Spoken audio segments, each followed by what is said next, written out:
Hello, everyone, and welcome to Economy of Trust show. Today, my guest is Irene Roth. This lady is about to start a project in Ukraine that will create over 500 jobs. Her business will provide insulation for over 3 million square meters of very much needed rebuilding of Ukraine. Please enjoy the show. This lady is brilliant. It's a pleasure to work with her for me. And please support our show, enjoy the show, share our show. Talk soon. Irina, welcome to Economy of Trust show. Great to see you. Welcome. Thank you. I'm happy to be here.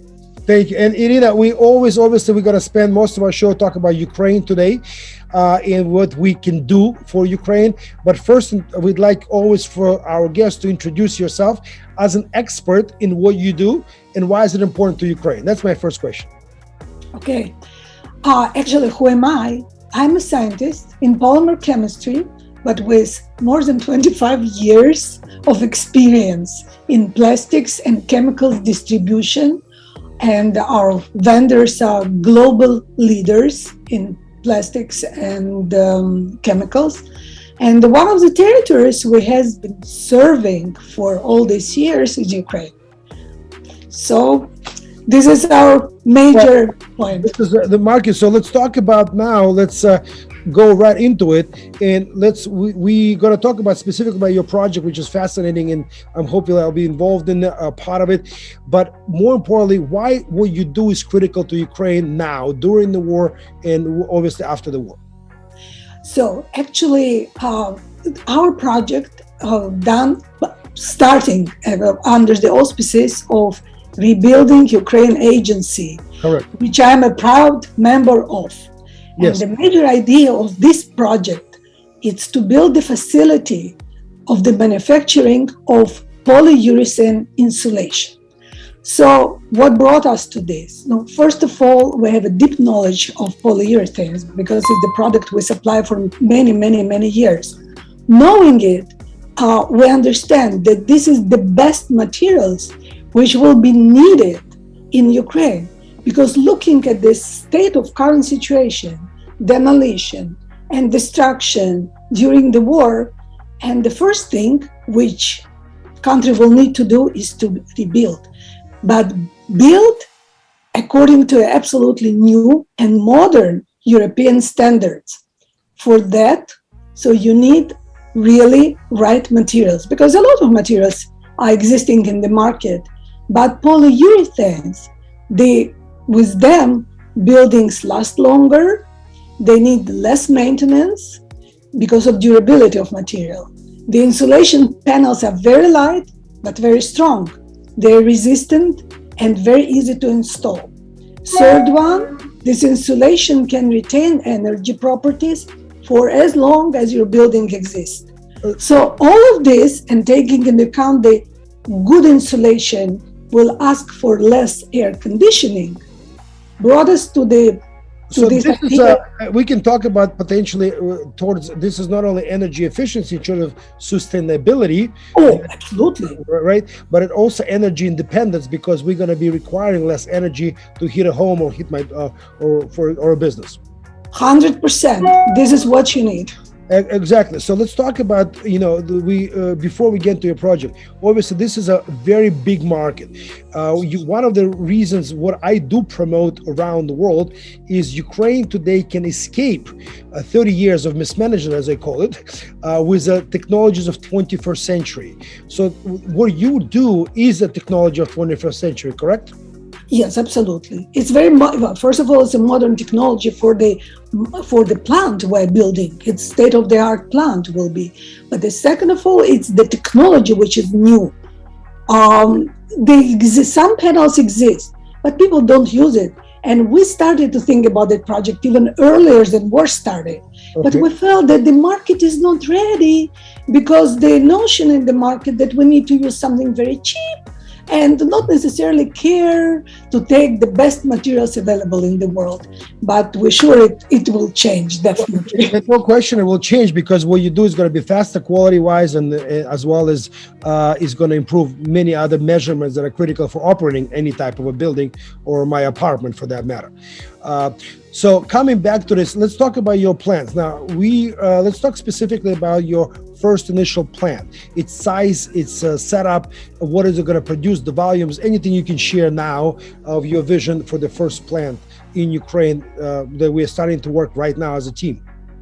Yeah, so we are now searching for the land where to set us and the territory in Ukraine, because Ukraine is vast. And this type of materials, they should be in the right places, because it's absolutely economically not viable to transport, because you are transporting the air.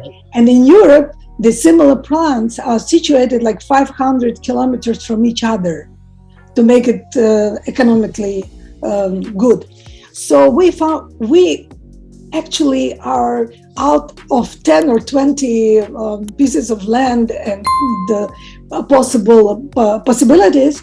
We found one, and I think this will be what we decided to do. It's not far from Kiev, and it's within the Techno Park, which gives us more assurance that it will be right. And it will be several buildings there, because we are planning to put two lines. One line producing the flexible face insulation, which is very good for outdoor, indoor floors, roof. And we will be doing also metal sandwich panels, which today exist, but the market needs much more. Flexible doesn't exist in the market yet. So we are planning to produce at the beginning about 3 million square meters. Wow. Yeah, it's not a little. Yeah, but with the possibility to expand, of course, we're taking into account all of this. And do you foresee one facility in Ukraine, or potentially multiple facilities might have a need for multiple facilities like this? It may. We will see how it goes. First, we just want to work to finish. And to start working. Yes, I don't want to make plans out of 5 or 10 years. We now work on the current thing. But of course, it's needed in Europe, as I told you. Every 500 kilometers, they have a plant. Correct. So Ukraine has potential for about between 7 to 10 plants easily.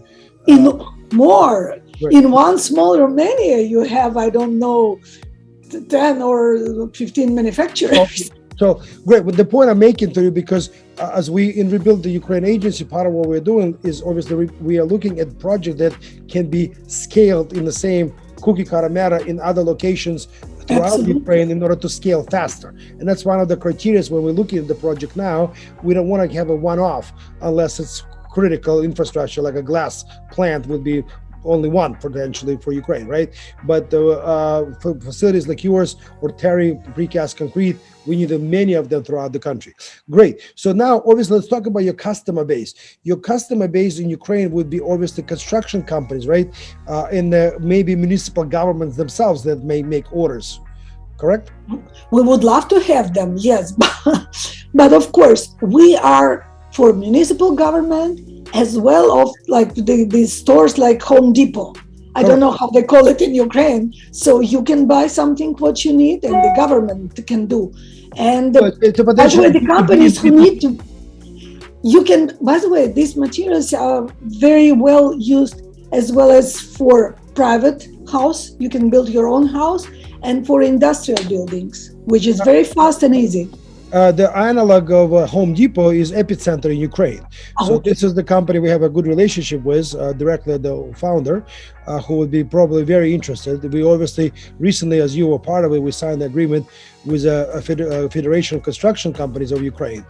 There would be also a very big market in this. And as you know, part of what we do for multiple companies now, we will be representing their sales arm, business development within Ukraine in what we do. So coming back to you specifically, you work with your husband, obviously, and you had a lot of years in experience in Ukraine. And please give an advice right now. Why now is so critical for foreign companies outside of Ukraine, American, European included, to look at Ukraine now and start making investment of their time and expertise in particular? Yes, we've been in Ukraine since 1996, have a long experience, good and not very good. Country is not easy, Right. as you know, but we're still there and we care about Ukraine. Now it's a moment of really opening the vast possibilities for everything, because country needs everything and everything should be modern. They need new technologies. They need transparency. They need everything. They got unprecedented commitment actually from a lot of governments, starting from the US to Europe to other countries. And a Unreal. lot of, yeah, and a lot of investors wants to be there. And we want to help. We want to do the best for Ukraine because Ukraine deserves it. They have it's a beautiful country, it's a vast country, it has a lot of possibilities, and the people want now to rebuild. So the enthusiasm is there. And that's all based on what? The trust. The image of Ukraine has changed 180 degrees. And what's fascinating to me, I believe the image of Ukraine is now the country's biggest asset, and it must be protected at all costs. And yet at the same time, there's a lot of financial instruments being developed to protect investments into the country. And it's going to be over $1 trillion opportunity. And companies like yours that are setting up shop early on and making plans during the war, and potentially executing them even during the war, it is going to be way ahead of the competition after the war is over, because there's going to be a stampede of investment capital coming into the country, and our agency's job is to facilitate the execution and transparency and use of that capital. Of course, but can I add something? Please, of course. Having all this enthusiasm, because everybody wants to build a democratic, prosperous, beautiful country. You know what? I think that Ukraine should reinforce and conditioning going economic liberalization and reform efforts. Because without this, we won't be able. But you see, I have a strong, as you know, right before the show, I showed you, I'm a very strong believer in driving the economic behavior due to incentives, right? And for example, right now, if the company wants to work with us and be financed, they have to play by our rules.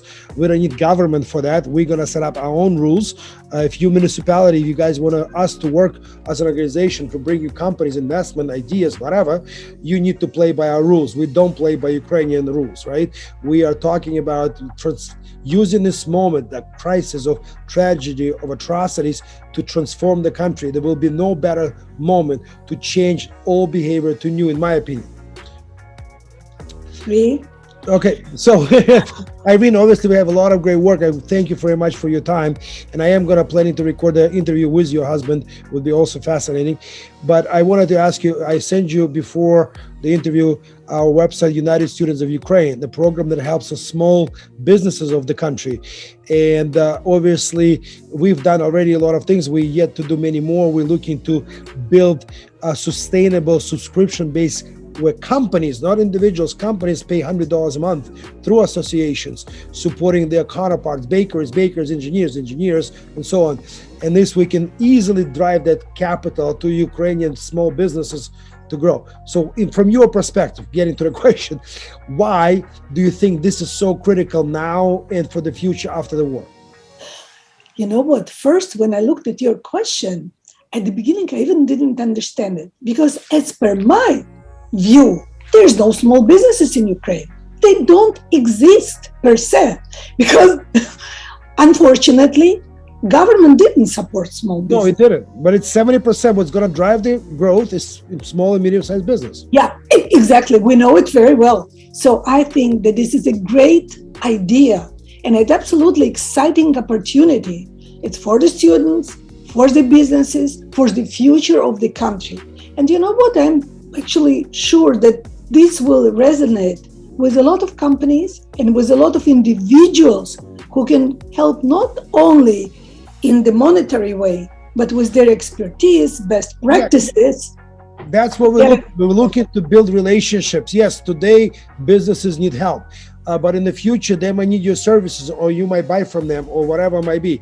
And starting any type of thing starts with a relationship building, and that's what we hope to establish through this company. Anyway, Irene, thank you so much for your time. I really appreciate it. It was great to see you, and great to hear all the passion you have for Ukraine. Thank you very much. Great. Thank you, everybody. Please support our show, share it, like it, and we'll see you soon.